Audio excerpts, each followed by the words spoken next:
Querido Deus, bom Pai que estás nos céus, santificado seja o teu nome, Pai. Hoje nos encontramos aqui, Pai, para querer aprender da tua palavra, para sermos santificados pela tua palavra, Pai.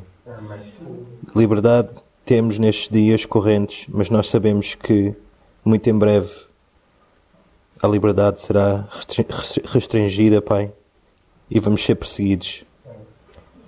Agradecemos, Pai, por todas as bênçãos que nos dás diariamente, a bênção da vida, de comer, de ter onde dormir. Ajuda-nos, Pai, neste caminho. Ajuda-nos a matar o nosso eu, para que tu cresças em nós cada vez mais, Pai. Santifica-nos, a gente pede. Ajuda-me, Pai, a falar agora, Pai, por favor. Que seja a tua sabedoria sobre mim, não a minha, Pai.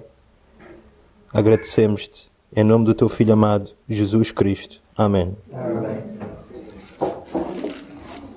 Então, nós temos aqui uma foto que representa um túmulo vazio e os lençóis onde Cristo, claro que isto não é a verdadeira, mas é uma representação, onde Ele saiu e deixou vazio e Ele ressuscitou. Então isto representa muito para qualquer cristão.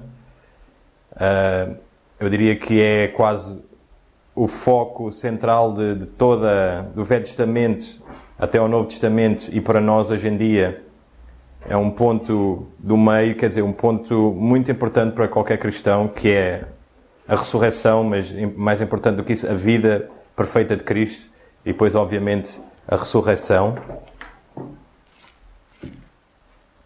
E o título deste estudo chama-se Provendo Deus alguma coisa melhor para nós. E este título vem de um dos versos bíblicos que provavelmente todos nós conhecemos, que é um capítulo que fala de todos os grandes heróis da fé do Velho Testamento. Será que alguém sabe mais ou menos qual é que é o capítulo que eu estou a falar, onde fala de todos os heróis da fé?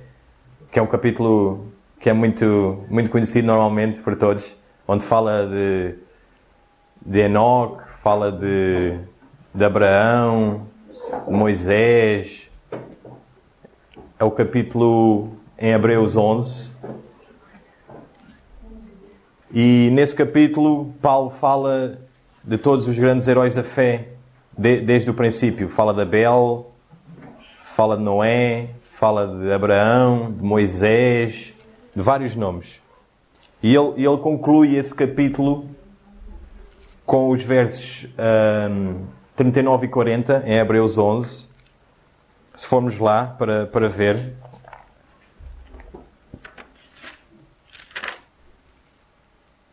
Então este é um capítulo onde ele fala sobre a fé destes grandes homens que viveram e tiveram grande fé durante o Velho Testamento. Fala de Abel, como eu já tinha dito, de Enoque, de Noé, de Abraão, de Isaac. Fala de Moisés, David, Samuel, de grandes homens. E ele conclui este capítulo com os versos 39 e com o verso 40. E ele diz: em todos estes, tendo tido testemunho pela fé, não alcançaram a promessa, provendo Deus alguma coisa melhor a nosso respeito, para que eles, sem nós, não fossem aperfeiçoados. Então, esta é a conclusão que Paulo, depois de passar muitos versos a falar sobre estes grandes homens, e foram grandes personagens, grandes homens de fé, fala de todos eles aqui, e ele conclui este capítulo com estes dois versos, que dizem muito estes dois versos, e são bastante carregados. Eu vou repetir outra vez. E por todos estes homens, tendo tido o testemunho pela fé, não alcançaram a promessa, provendo Deus alguma coisa melhor a nosso respeito, para que eles sem nós não fossem aperfeiçoados. Então, tem aqui duas partes que nós podemos aprofundar um bocado. Que primeiro vamos ver a promessa que Paulo fala aqui. O que é a promessa? E vamos ver porque é que as pessoas no Velho Testamento não a alcançaram.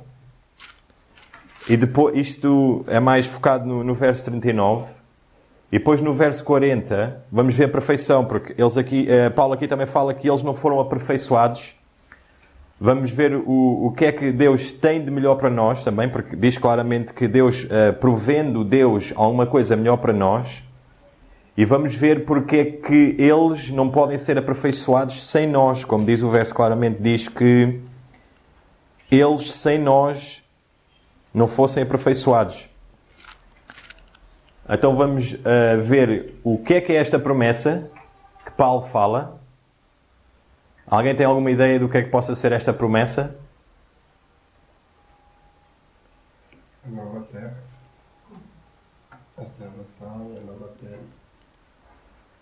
Nós sabemos que existe, mesmo aqui, quando Paulo fala em Hebreus 11, ele fala em promessas. Por exemplo, em Hebreus 11:13 diz que estes morreram na fé sem terem recebido as promessas.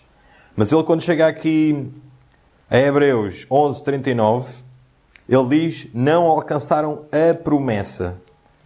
Então ele está aqui a especificar uma promessa que não foi alcançada por todos estes homens. Eles foram grandes homens de fé. Nós sabemos, Enoque foi levado. Enoque não se encontra a dormir como as pessoas normais. Ele foi levado para o céu. Também fala aqui de Elias e de grandes homens de Abraão, grandes homens da fé. E todos estes homens não conseguiram alcançar esta promessa. Nós vamos ver o que é esta promessa. Vamos aos Gálatas 3:8.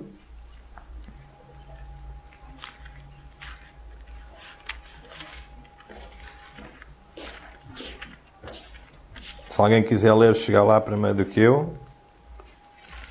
Ora, tendo a Escritura previsto que Deus havia de justificar pela fé os gentios, anunciou primeiro o Evangelho a Abraão, dizendo: todas as nações serão benditas em ti. Ok. Então, aqui vemos que o Evangelho foi anunciado a Abraão, dizendo que todas as nações seriam abençoadas nele. Obviamente, nós sabemos que foi a descendência de Abraão. Temos Isaac a seguir dele, o seu filho, depois temos Jacó, temos as 12 tribos, e depois sabemos que Jesus Cristo veio da tribo de Judá. Então, aqui, esta é a promessa. Nós vemos que existem várias promessas na Bíblia, mas a promessa principal sobre qual todas as outras estariam dependentes, para além da promessa da terra prometida e de outras promessas, seria a vinda de Jesus Cristo, já profetizada mesmo antes de ter sido dita aqui a Abraão.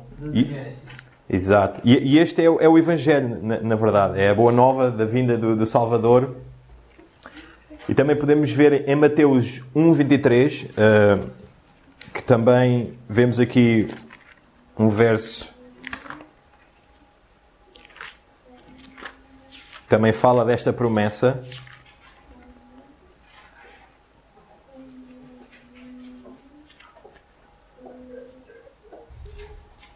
E diz: eis que a Virgem conceberá e dará à luz um filho, e chamá-lo-ão pelo nome de Emanuel, que traduzido, Deus conosco.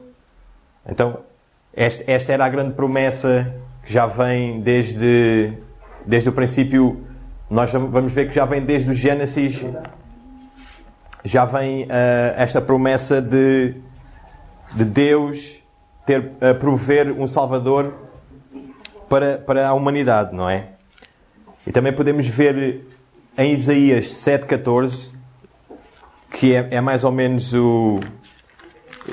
Isaías usa o mesmo nome, Emanuel.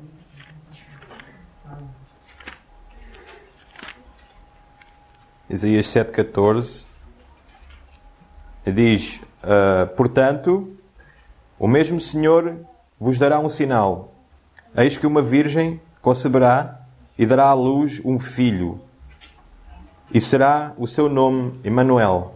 Então, esta é a grande promessa que Paulo fala em Hebreus 11:49. E nós sabemos que podemos ir também a Isaías 9:6. Vemos outra vez também aqui a promessa referida, onde diz: porque um menino nos nasceu, um filho se nos deu, e o principado está sobre os seus ombros, e o seu nome será maravilhoso, Conselheiro, Deus forte, Pai da eternidade, Príncipe da paz. Esta era a promessa que Paulo fala em Hebreus 11:39. E podemos ver que até isto foi profetizado já por Jesus, que se encontrava no Jardim do Éden, a Adão e Eva, depois deles terem pecado. Podemos ver em Gênesis 3:15.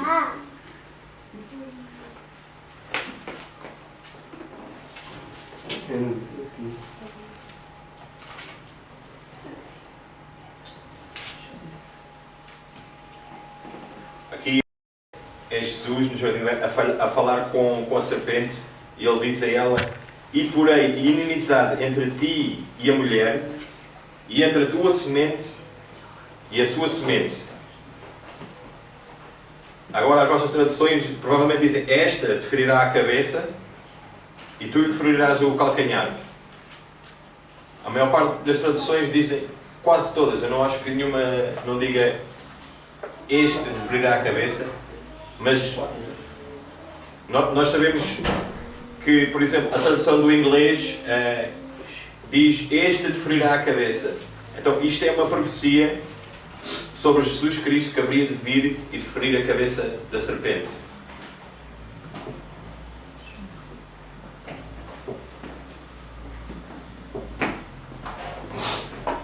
Então, nós temos aqui, quando fala em Hebreus 11:39,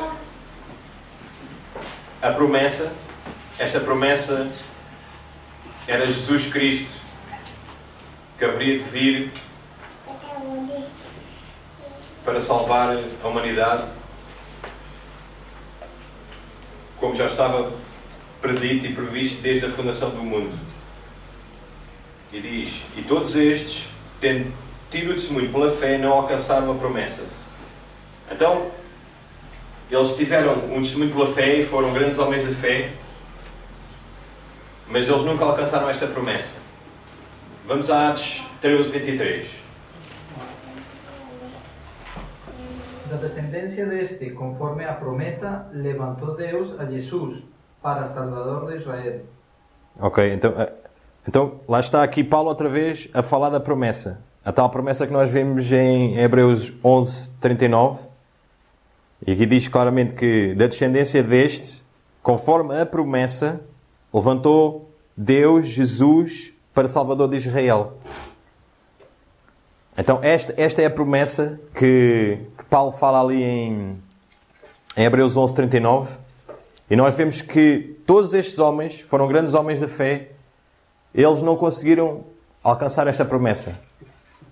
Diz-o claramente. Em Hebreus 11:39 diz que estes homens não conseguiram alcançar esta promessa.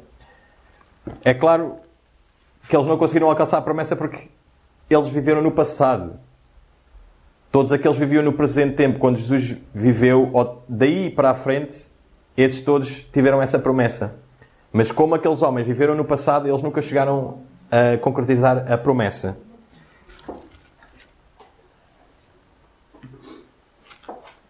Vamos ver o mesmo capítulo, Atos 13, mas o versículo 32. E diz: e nós vos anunciamos que a promessa que foi feita aos pais, Deus a cumpriu, a nós, seus filhos. Há traduções que dizem ressuscitando Jesus Cristo. Então, mas a melhor tradução aqui não é ressuscitando, mas sim levantando. Porque nós vemos no versículo a seguir que era, em vez de ser, em vez de ser o ressuscitar de Jesus Cristo, era o encarnar de Jesus Cristo. Esta era a promessa. Não era o ressuscitar, mas sim o Jesus vir e encarnar numa pessoa. E não ressuscitar. Há muitas traduções que dizem ressuscitar, mas a minha também diz. Mas quando nós vamos ver o contexto, porque logo a seguir no 34 fala do ressuscitar. Então, nós vemos que a promessa, como diz aqui em cima, no versículo 23, da descendência deste, conforme a promessa, levantou. Aqui está a falar, quando diz levantar, diz pôs este Salvador na terra, levantou. Ele foi encarnado, apareceu. Engendrou. Exatamente. E depois no 32 repete outra vez, mas aqui já traduziram a mesma palavra com ressuscitou, em vez de ser levantou Jesus Cristo. Então, aqui Paulo diz claramente que esta é a promessa a qual ele fala que todos estes grandes homens não conseguiram alcançar esta promessa. E será que Abraão experienciou esta promessa? Será que ele a experienciou? Ele teve experiência? Eu acho que já respondemos a isto, mas vamos ver em João 8,56.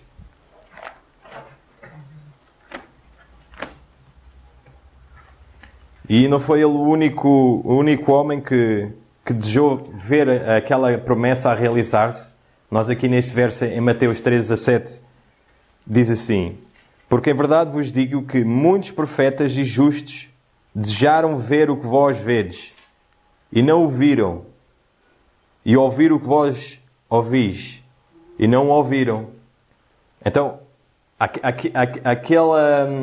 a encarnação de Jesus Cristo era o que desde o princípio, desde Gênesis, já tinha sido profetizado, como a gente viu em Gênesis 3:15. E desde aí foi passado de geração em geração do povo de Deus, e todos eles desejavam ver esta grande promessa. É óbvio que eles não conseguiram ver, porque morreram antes disso. E por isso é que Paulo diz em Hebreus 11:39 que eles não conseguiram alcançar esta promessa. Então, aqui nestes versos nós concluímos que nós vemos que a promessa era a vinda de Jesus Cristo, e vimos também que as pessoas do Velho Testamento não a conseguiram alcançar, porque todas elas morreram antes de... As pessoas, aqueles grandes nomes que foram falados, Enoque, por acaso viu que ele está no céu, mas ele esperou todo aquele tempo para ver a promessa. Mas as pessoas normais, eu diria, as pessoas do povo de Deus normais, não conseguiram ver esta promessa a se realizar. Porque ela só se realizou, foi na encarnação de Jesus Cristo. Agora vamos ver a parte da perfeição que fala no verso 40, em Hebreus 11:40.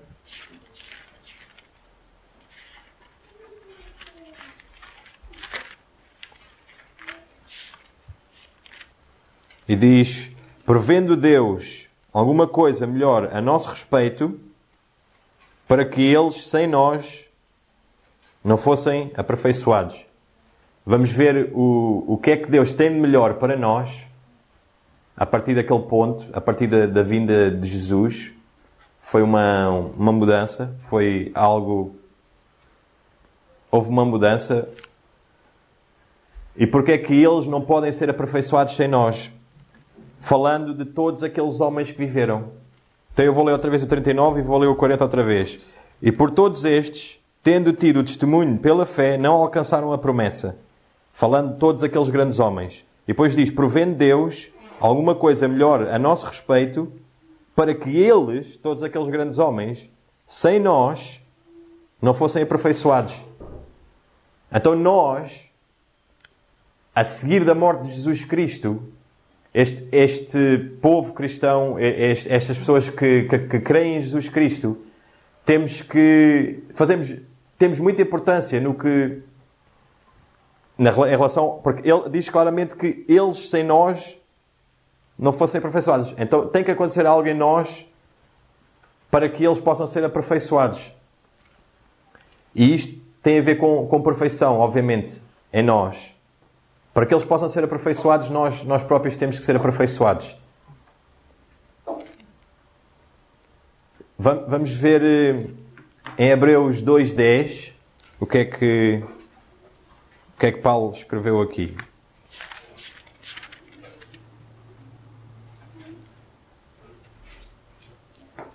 E diz: porque convinha que aquele para quem todas as coisas,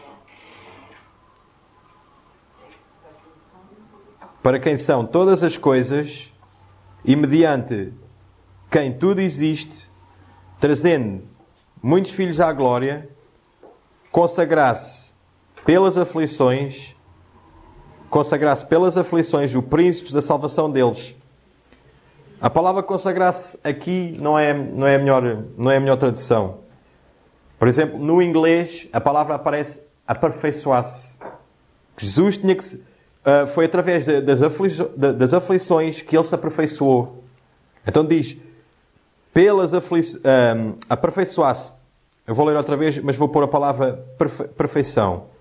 Pelo que convinha que aquele para quem são todas as coisas, mediante quem tudo existe, trazendo muitos filhos à glória, se aperfeiçoasse pelas aflições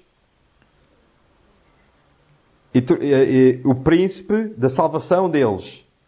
E nós vamos ver o próximo verso que diz exatamente o mesmo, mas aqui a tradução não é melhor, que diz consagrar-se, quando a palavra devia ser ele aperfeiçoou-se pelas aflições que ele passou. Vamos ver em Hebreus 5:9 que diz exatamente, é mais ou menos a mesma linha de raciocínio que Paulo está aqui a usar. E diz, e sendo ele aperfeiçoado, veio a ser causa de eterna salvação para todos os que lhe obedecem. Então, lá está aqui mais uma vez a dizer que ele foi aperfeiçoado. Agora nós temos de ter muito cuidado com isto, em dizer que Jesus foi aperfeiçoado. Nós não podemos dizer que é na sua parte divina. Nós sabemos que quando Jesus veio à Terra, ele veio à Terra como um homem. Ele não veio à Terra como Deus. Seria injusto Deus vir à Terra sendo Deus. Deus não pode pecar. Então, ele nunca poderia ser o sangue que tira o pecado de todo o mundo se ele fosse... Não seria possível ele vir à Terra e morrer por nós se ele fosse Deus, porque Deus não peca. Então, ele ao dizer que nunca pecou, seria injusto ele vir como Deus. Não seria possível haver expiação no seu sangue, sendo ele Deus, porque Deus não peca. Então, Jesus, quando veio à Terra, ele veio à Terra como um homem. E aqui, quando diz que ele foi aperfeiçoado, está a dizer que ele foi aperfeiçoado durante a sua vida. E não, obviamente, antes dele ser um homem que era divino com o Pai, juntamente com o Pai, mas sim, ele foi aperfeiçoado quando ele veio à Terra. E como é que ele foi aperfeiçoado? Nós vimos em Hebreus 2:10 que ele foi aperfeiçoado pelas suas aflições. Ele foi aperfeiçoado pelas suas tribulações, por todas as tentações que ele conseguiu passar na sua vida, porque ele foi tentado em tudo, como nós somos tentados, mas nunca pecou, nem sequer em pensamento. E então ele foi aperfeiçoado, como dizem em Hebreus 2:10, através das suas aflições. E quando é que ele se tornou autor da salvação eterna? Ele só se tornou autor da salvação eterna, como diz aqui em Hebreus 5:9, depois, e sendo ele aperfeiçoado, veio a ser a causa de eterna salvação. Então, só quando ele se aperfeiçoou através das suas aflições, das suas tribulações, só aí é que ele se tornou o autor da salvação eterna. Porque antes disso, antes de ele vir à Terra e de viver a sua vida perfeita, sem mácula, sem pecado, e depois oferecê-la em sacrifício por todos os nossos pecados, ele nunca poderia se tornar o autor da salvação eterna. Ele teria que passar por estas aflições, por esta experiência. Vamos a Hebreus 10:14.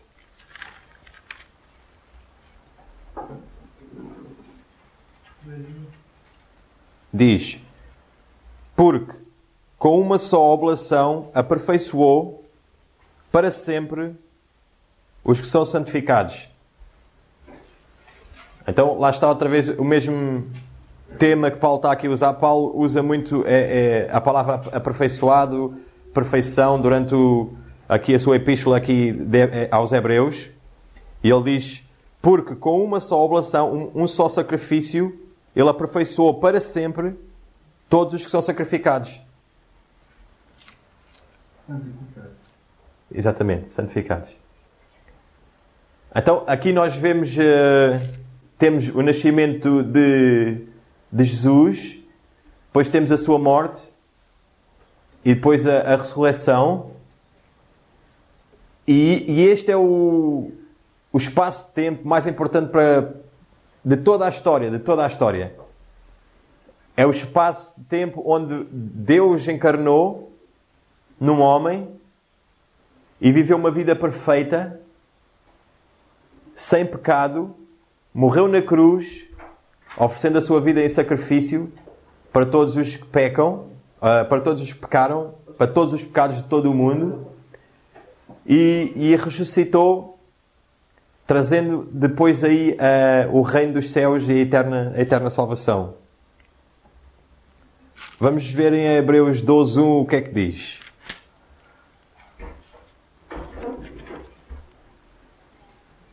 Portanto, nós também, pois que estamos rodeados de uma tão grande nuvem de testemunhas, deixemos todo o embaraço e o pecado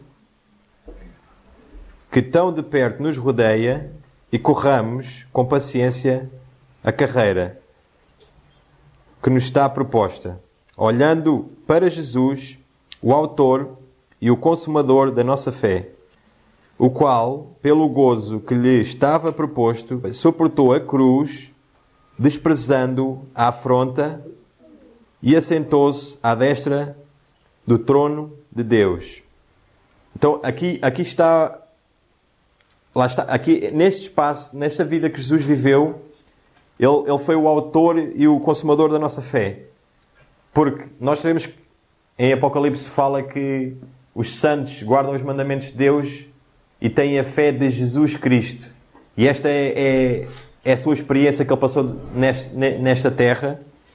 E é a experiência que ele nos quer dar a todos nós, para que nós possamos viver uma vida como ele viveu, sem pecado, que é possível através dele, através da sua experiência que ele passou nesta terra.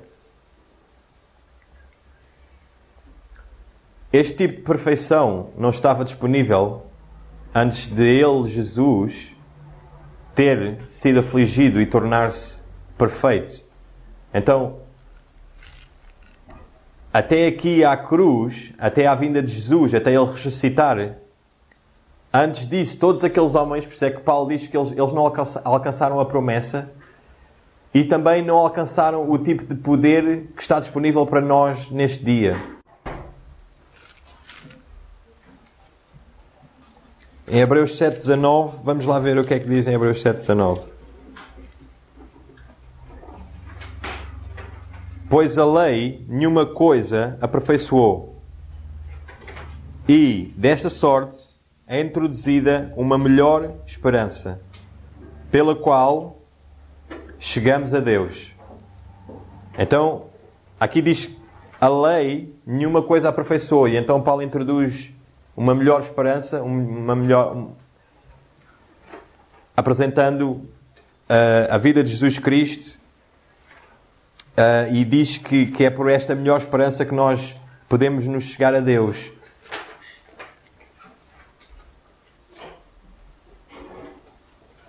Em Hebreus 9:9 diz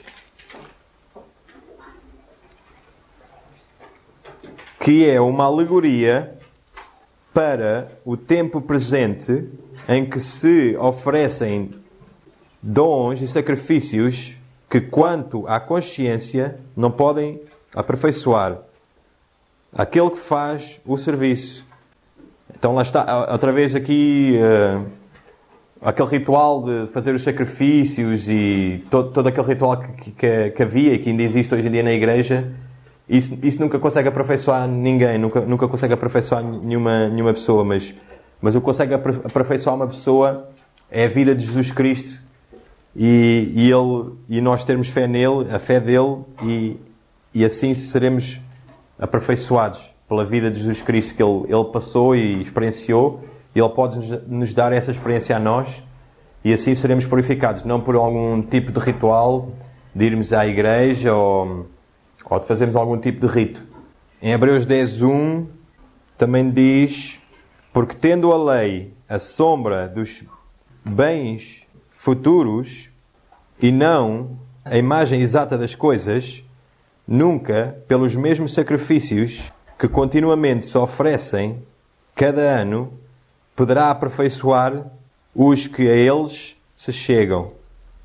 Aqui outra vez a mesma ideia que os sacrifícios e um sistema religioso e toda aquela situação não é isso que aperfeiçoa uma pessoa, mas a gente olhar para Jesus Cristo e com oração e obediência conseguiremos ser aperfeiçoados, porque Ele foi perfeito, Ele viveu uma vida de perfeição, e então só assim nós conseguiríamos ser aperfeiçoados, não por pertencer a alguma igreja, entre aspas, instituição, porque nós temos que pertencer à Igreja de Cristo, claro, a verdadeira Igreja.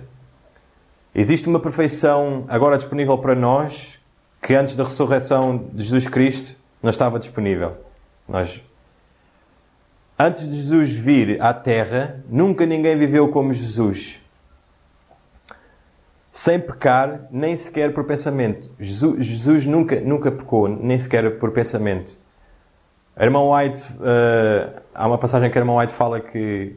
Há uma passagem na Bíblia que diz que um dos servos dos sacerdotes ia para prender Jesus e depois não o prendeu, e depois voltou atrás para os sacerdotes e os sacerdotes perguntaram a ele: então porquê é que não o prendeste? E ele diz aos sacerdotes: nunca nenhum homem falou como este.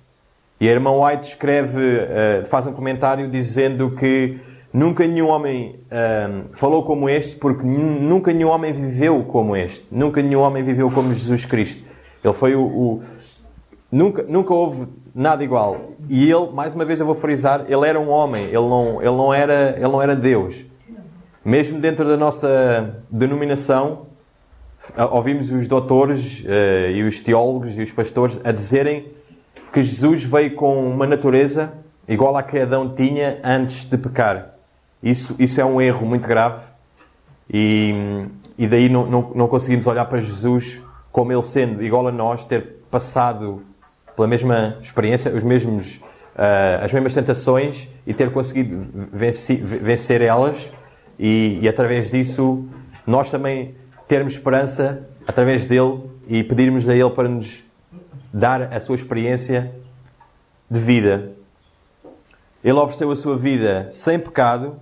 Ele sacrificou a sua vida para nós, através do seu sangue, para que nós, através do seu sangue, pudéssemos ser aperfeiçoados a um nível de perfeição que ninguém nunca antes pôde atingir. Nós vamos ver que há um grau de perfeição das pessoas que passaram, das pessoas que vivem hoje, porque também, obviamente, há mais conhecimento, e então nós vamos ver que isto é assim que nós devemos ver, e não como uma perfeição sempre estável durante todas as eras, ou um tipo de poder, vamos dizer assim, que as pessoas atingiram.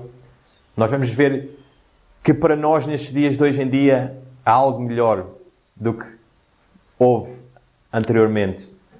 Será que as pessoas do Velho Testamento eram perfeitas? Não.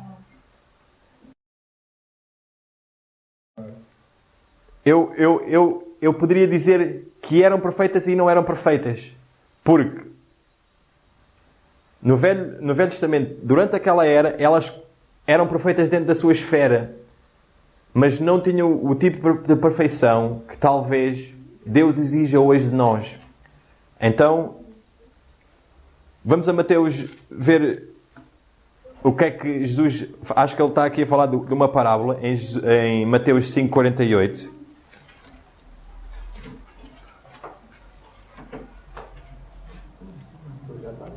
Não, ele aqui é um verso muito, muito conhecido por todos nós. É, exato. Ele aqui está a afirmar, é um verso muito... a falar de perfeição. Ele diz: sede vós, pois, perfeitos, como é perfeito o vosso Pai que está nos céus. Será que o nosso mestre está a dizer para nós sermos perfeitos como Deus é perfeito no céu? Quer dizer, se nós devemos ser perfeitos em sabedoria, em poder? Ou será que Ele está-nos a pedir para nós sermos perfeitos em caráter? Eu acho que... Tiene un carácter a prueba de fogo. Exatamente. Aqui ele diz: sede vós perfeito como o vosso Pai que está nos céus é perfeito. Aqui ele não está a pedir para nós sermos perfeitos igual a Deus no termo de poder, de sabedoria, de estar omnipresente, estar em todo lado. Nós nunca conseguiremos ser perfeitos a esse ponto. Mas ele está aqui em Lucas, o verso paralelo de Lucas diz que é para nós sermos perfeitos em misericórdia, penso eu que é a palavra que ele usa. Então é um caráter, é um ponto de caráter, é uma característica do caráter. Então aqui nós devemos focar-nos na perfeição, na forma do caráter, não nunca em sermos perfeitos como Deus é, porque nunca o poderemos ser. Deus só existe um, Ele é perfeito em poder, em glória, em tudo, mas nós, na realidade, podemos tentar ser perfeitos no caráter, como Deus é perfeito no caráter. E é isso que Deus quer de cada um de nós, é a perfeição de caráter, refletir a imagem de Jesus Cristo em nós. Será que nós podemos, na realidade, ser perfeitos como Deus é? Na totalidade não conseguiremos, nunca conseguiremos. Existe uma perfeição relativa e uma perfeição absoluta. A perfeição que a Bíblia nos mostra é uma perfeição relativa. Não pode ser uma perfeição absoluta, porque nós não temos a capacidade de ser absolutamente perfeitos. Nós devemos almejar ser perfeitos no caráter, mas nunca ser perfeitos em tudo, em sabedoria, em conhecimento. Isso só pertence a Deus. Vamos a Marcos. Este é que é a parábola que eu pensava que fosse ali, mas é em Marcos 4, 28 e 29.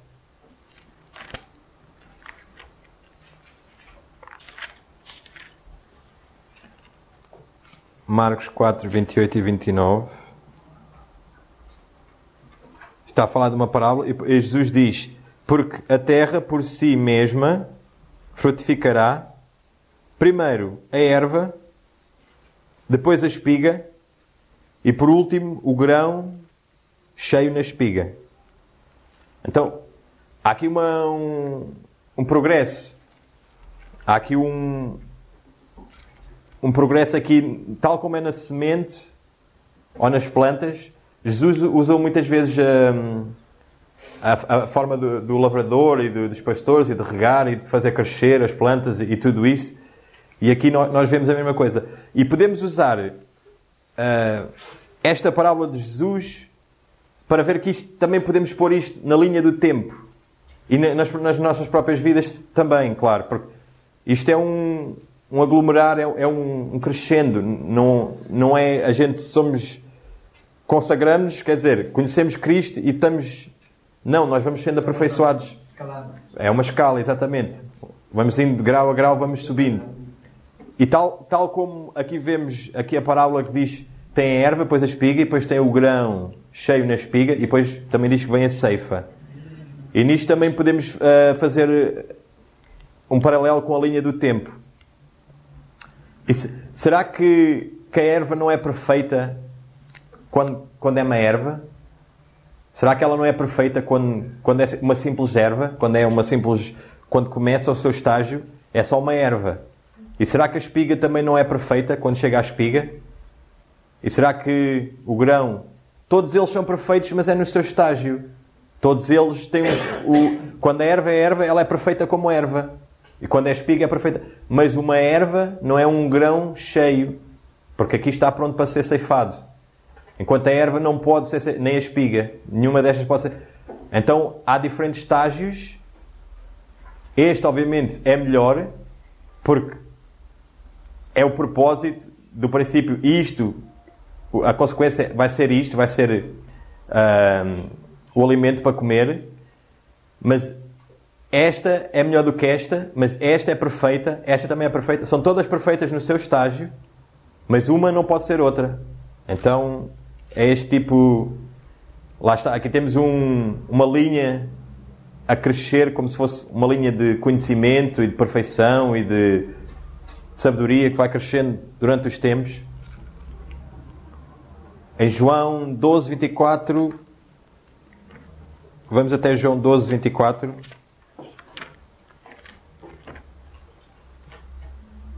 Na verdade vos digo que se o grão de trigo caindo na terra não morrer, fica ele só.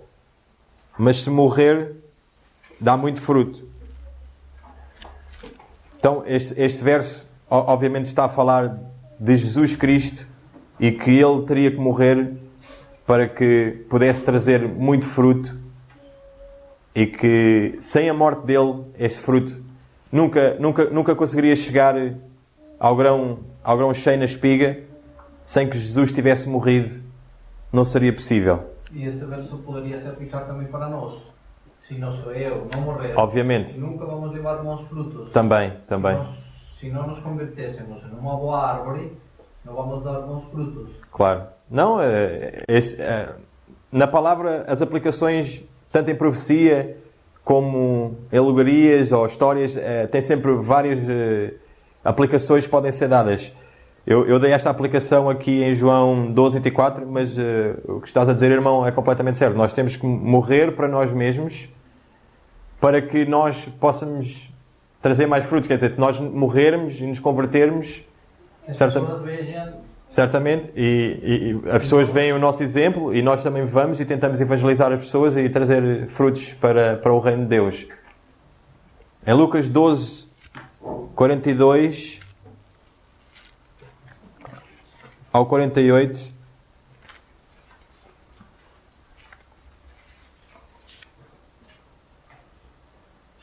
aqui é a parábola do servo vigilante. Não vamos lê-la toda, mas conclui Jesus a dizer: a quem muito for dado, muito se lhe pedirá. A quem muito se confiou, muito mais se lhe pedirá. Então, lá está aqui outra vez a ideia de que foi-nos dado muito a nós, especialmente o povo adventista. O povo adventista tem uma luz extraordinária que nenhum das pessoas do mundo tem. Nós temos a Bíblia, claro, todos têm, mas nós temos o Espírito de Profecia e a nós nos foi dado isto. Isto é uma luz imensa que emana sobre o nosso povo e que é muitas vezes posta de lado e não levada em consideração, mas muito será pedido de qualquer adventista por Deus, porque foi-nos dado muito, tal como Jesus diz aqui, que a quem muito for dado, muito será-lhe pedido. Vamos a Hebreus, e temos esta ideia de que há uma progressão. Em Hebreus 1 também fala disto. Há uma progressão em conhecimento e em perfeição e em capacidades. Porque vemos aqui em Hebreus 1, Paulo diz: havendo Deus antigamente falado muitas vezes e de formas e de muitas maneiras aos pais, pelos profetas, a nós falou-nos nestes últimos dias pelo seu Filho.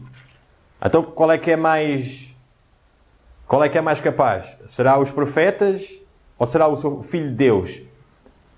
Quem tem mais conhecimento, quem tem mais revelação? Foi revelado aos pais no tempo de Paulo, tinha sido revelado pelos profetas, sempre, a vontade de Deus. mas a eles foi revelado por Jesus. Então qual é que é a autoridade maior? É Jesus Cristo. Então lá está este crescendo, este aglomerar, este de graus que vão subindo em conhecimento e em tudo. Até no céu nós vamos estar a crescer, e é verdade. Até no céu nós vamos crescer em amor, em sabedoria, em várias coisas. Esta linha nunca vai parar, vai ser um crescendo sempre. E obviamente vem desde o princípio da história da humanidade. Agora vamos ver aqui em Mateus 11:13.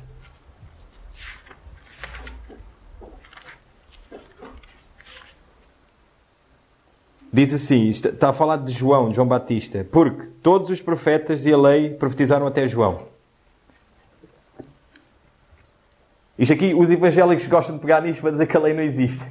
Que a lei foi até João e os profetas quer dizer que a lei acabou em João.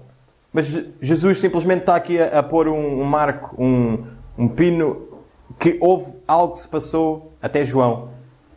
Vamos ver outro verso que fala da mesma situação, em Lucas 16:16. A lei e os profetas duraram até João.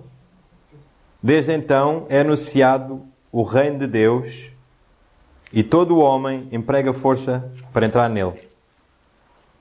Então, diz, a lei e os profetas duraram até João e desde então é anunciado o reino dos céus. Então, até João era a promessa da vinda de Jesus. De João para a frente é anunciado, é pregado o reino dos céus. Sim, o reino dos céus, e já não a promessa, mas a promessa concretizada em Jesus Cristo. Então, João é usado como um ponto onde houve ali uma transação, não a dizer que a lei acabou, como os evangélicos usam para dizer que a lei acabou, mas que agora temos algo melhor. Antes da vinda de Jesus Cristo, o reino de Deus era só uma promessa, mas depois da vida e morte de Jesus Cristo, o reino de Deus foi estabelecido. Foi a partir da ressurreição que nós sabemos que o reino de Deus foi estabelecido. Porque só aí é que Jesus, depois de viver a sua vida, de morrer, de oferecer o sacrifício, aí é que ele teria a capacidade de estabelecer o seu reino. Porque antes disso ainda não tinha sido concretizado aquela fase que tinha que ser concretizada, que era a sua vida de sofrimento e a sua experiência, e passar sem pecado o seu sangue, a sua vida, para poder oferecer em sacrifício, e aí sim o reino foi estabelecido. Na sua ressurreição, daí para a frente, o reino de Deus foi estabelecido. E em Apocalipse 12:10 dá-nos fala um bocado sobre o reino de Deus. E ouvi uma grande voz do céu que dizia: agora é chegada a salvação e a força e o reino do nosso Deus e o poder do seu Cristo, porque já o acusador dos nossos irmãos é derribado, o qual diante do nosso Deus os acusava de dia e de noite. Então, a partir deste ponto, o reino do nosso Deus é chegado à salvação, e o reino de Deus, a partir do ponto que Jesus, ele fez o que estava profetizado desde Gênesis, e a partir desse ponto, quando ele ressuscitou, veio o reino de Deus. O reino que João e Jesus pregaram foi estabelecido na ressurreição de Jesus Cristo. E vamos ver o que é este reino. Romanos 14:17.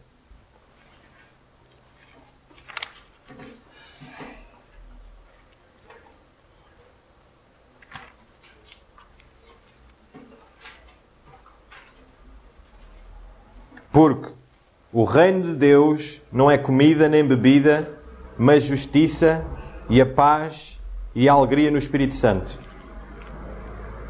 Isto é o reino de Deus, não é algo visível, não é algo tal como os fariseus e os discípulos de Jesus e todos aqueles que acreditavam em Jesus naquele tempo, eles queriam que viesse um Messias que viesse libertá-los do jugo romano fisicamente, para libertar a nação e para lhes dar todas aquelas promessas que são dadas quando Jesus vier.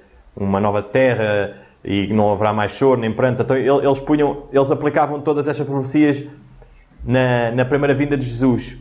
E o reino de Deus não é isso.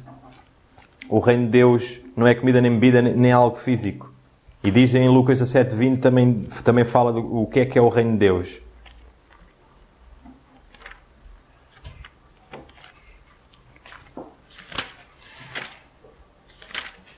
E interrogado pelos fariseus sobre quando haveria de vir o reino de Deus, respondeu-lhe e disse: o reino de Deus não vem com aparência exterior, nem dirão ei-lo aqui ou ei-lo ali, porque eis que o reino de Deus está entre vós.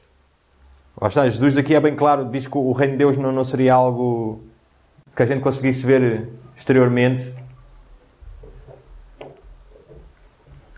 E vamos ver agora uma clara diferença entre os que viveram antes do reino ser estabelecido e depois do reino ser estabelecido. Lucas 7:28.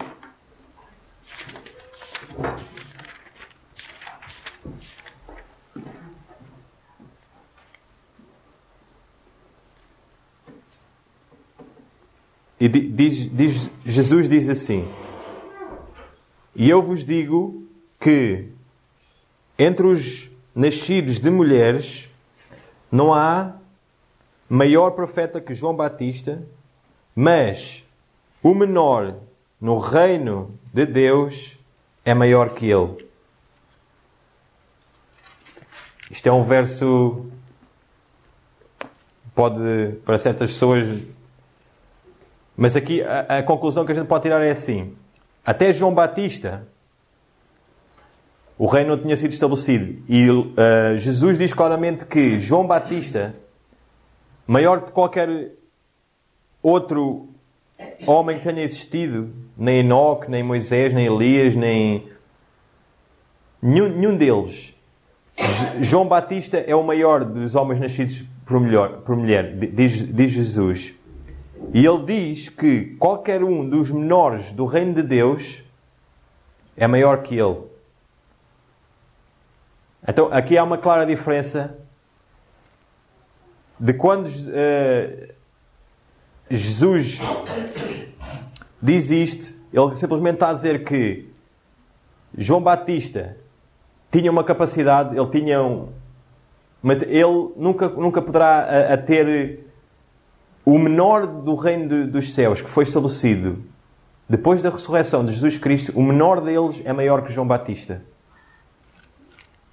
Então aqui vemos a capacidade João Batista. Isto quer dizer que nós somos melhores que João Batista?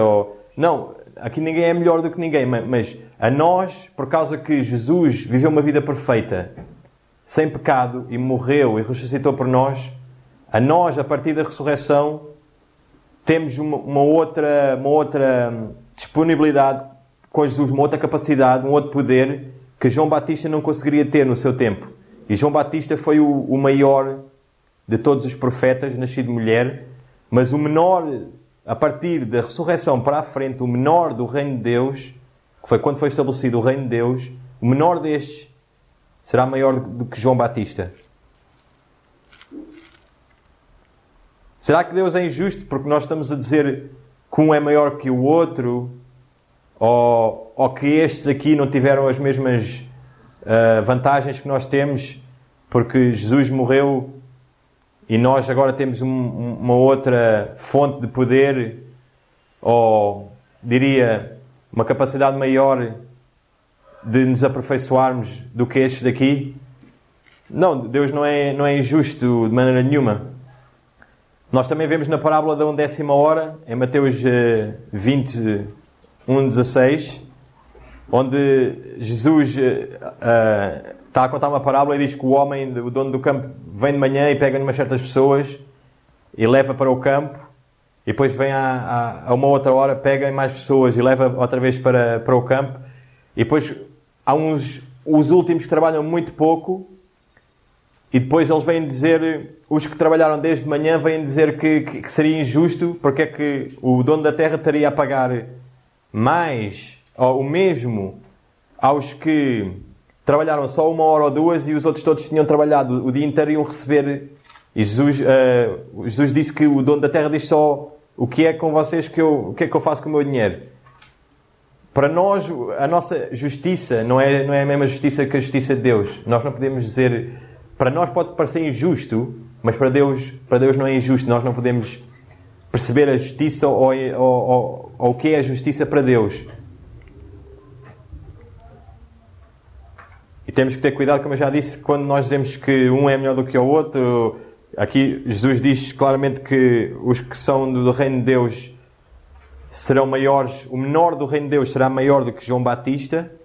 Mas isto não é obviamente para vangloriar ninguém, não deve ser visto dessa forma de maneira nenhuma. Nós, cada um foi perfeito, lá está, vamos usar outra vez a mesma alegoria de a erva é perfeita no seu estado quando é uma erva, uma espiga é perfeita quando é uma espiga, e o grão cheio é o grão cheio. Mas uma erva não pode ser um grão cheio, nem uma espiga pode ser uma erva, nem vice-versa. E é claro que um grão cheio é o propósito de toda esta operação, é para chegar a este estágio, para a ceifa. E então, nós estamos neste estágio, nós estamos no fim do mundo, e nós precisamos de chegar a um estágio, a um nível que Deus não exigiria a uma pessoa que viveu antes de haver tanta luz. E de Jesus morrer, obviamente, que é o ponto mais importante, foi a morte de Jesus, e Ele poder nos dar todo este poder, toda esta experiência de vida que Ele teve de passar a sua vida sem pecado. Ele pode nos dar isto porque Ele passou por isto. A morte e a ressurreição de Jesus deu-nos algo que antes deste acontecimento da sua vida não estava disponível. A promessa foi realizada em Cristo. Já não é uma promessa para nós é uma realidade. Através do sangue precioso do nosso Salvador, nós temos algo melhor, como diz Paulo em Hebreus 11:40. Nós, na realidade, não sabemos o privilégio que temos em viver nestes dias e o poder que está disponível para nós nestes dias. Por isso Paulo escreveu: provendo Deus alguma coisa melhor para nós. E nós, nestes dias, como eu digo, nós temos um poder que nunca houve. Vivemos em tempos muito, muito privilegiados. Quem vive nestes tempos e quem se realiza em que tempos é que estamos a viver. E nós, quando nos sentimos fracos e quando sabemos que estamos a ser tentados em várias situações e nós podemos olhar para Jesus e ver que em tudo Ele foi tentado como nós, em tudo. E Ele conseguiu, como nós, homens, seres humanos, homens e mulheres, Ele conseguiu passar por todas essas tentações e não pecar. Então, quando nós passarmos por isso, nós devemos olhar para Jesus e ver que Ele é o nosso Salvador e que nós temos uma experiência que Ele nos pode dar a nós.